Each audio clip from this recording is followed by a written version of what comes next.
ಅಸ್ಸಲಾಮು ಅಲೈಕುಂ ವರಹಮತುಲ್ಲಾಹಿ ವಬರಕಾತುಹು. ಭಾರತ ದೇಶವಿದು ನಮ್ಮಯ ಹೆಮ್ಮೆಯ ಬೀಡುವಿದು.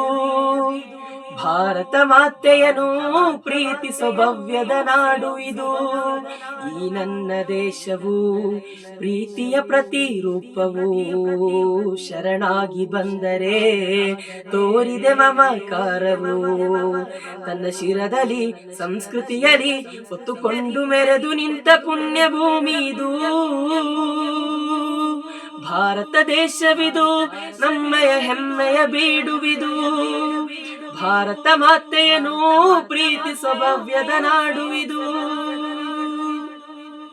ಶಾಂತಿ ಮಂತ್ರ ಹೇಳಿದಂತ ಪರಮ ಪೂಜ್ಯ ಗಾಂಧಿಯವರು ಹೋರಾಟ ಮಾಡಿ ಮಡಿದ ಸುಭಾಷ್ ಚಂದ್ರ ಬೋಸ್ ರವರು ಯೌವನ ಕಾಲದಲ್ಲಿ ದೇಶಕ್ಕೆ ಪ್ರಾಣವ ನೀಡಿರುವ ಭಗತ್ ಸಿಂಗ್ ಅವರ ತ್ಯಾಗವ ಎಂದಿಗೂ ಸ್ಮರಿಸಿರುವ ಬಂಧನದಲ್ಲಿ ಸಿಲುಕಿರುವ ಭಾರತ ದೇಶವನ್ನು ಮುಕ್ತಿಯಗೊಳಿಸಲು ಮಡಿದಿರುವ ವೀರಾಧಿ ವೀರರನು ನೆನೆಸಿ ಸ್ಮರಿಸಿ ಹರಿಸಿ ಹೋಗೊಳ್ಳೋ ಸಮಯವಿದು. ಭಾರತ ದೇಶವಿದು ನಮ್ಮಯ ಹೆಮ್ಮೆಯ ಬೀಡುವಿದು. ಭಾರತ ಮಾತೆಯನು ಪೂಜಿಸೋ ಭವ್ಯದ ನಾಡು ಇದು. ಬಡವ ಬಂಧು ದೀನ ದಲಿತ ಎಲ್ಲರನ್ನೂ ಒಂದುಗೂಡಿಸಿ ಜಾತಿ ಭೇದ ಭಾವವಿರದ ಐಕ್ಯತೆಯ ಕೀರ್ತಿ ನುಡಿಸಿ. ಬಡವ ಬಂಧು ದೀನ ದಲಿತ ಎಲ್ಲರನ್ನೂ ಒಂದುಗೂಡಿಸಿ ಜಾತಿ ಭೇದ ಭಾವವಿರದ ಐಕ್ಯತೆಯ ಕೀರ್ತಿ ನುಡಿಸಿ. ಶ್ರಾವಣ ಮಾಸದಲ್ಲಿ ಸ್ವಾತಂತ್ರ್ಯದ ಸಂಭ್ರಮವ ಪ್ರತಿಯೊಬ್ಬರ ಬಾಳಿನಲ್ಲಿ ಉಣಬಡಿಸಿದ ಈ ದಿನವ ಎಲ್ಲರ ಜೊತೆಯಲ್ಲಿ ಮೆರೆಯುತ್ತಿರೆ ಅದುವೇ ನಮ್ಮ ಬಲವು.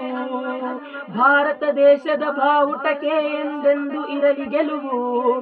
ನಾವೆಲ್ಲ ಒಂದೇ ಎಂದು ಬದುಕಿ ಬಾಳಿರಿ. ಭಾರತ ದೇಶವಿದು ನಮ್ಮಯ ಹೆಮ್ಮೆಯ ಬೀಡುವಿದು. ಭಾರತ ಮಾತೆಯನು ಪ್ರೀತಿಸೋ ಭವ್ಯದ ನಾಡು ಇದು. ಈ ನನ್ನ ದೇಶವು ಪ್ರೀತಿಯ ಪ್ರತಿರೂಪವು. ಶರಣಾಗಿ ಬಂದರೆ ತೋರಿದೆ ಮಮಕಾರವು. ತನ್ನ ಶಿರದಲ್ಲಿ ಸಂಸ್ಕೃತಿಯಲ್ಲಿ ಹೊತ್ತುಕೊಂಡು ಮೆರೆದು ನಿಂತ ಪುಣ್ಯ ಭೂಮಿ ಇದು. ಭಾರತ ದೇಶವಿದು ನಮ್ಮಯ ಹೆಮ್ಮೆಯ ಬೀಡುವಿದು. ಭಾರತ ಮಾತೆಯನು ಪ್ರೀತಿಸೋ ಭವ್ಯದ ನಾಡು ಇದು.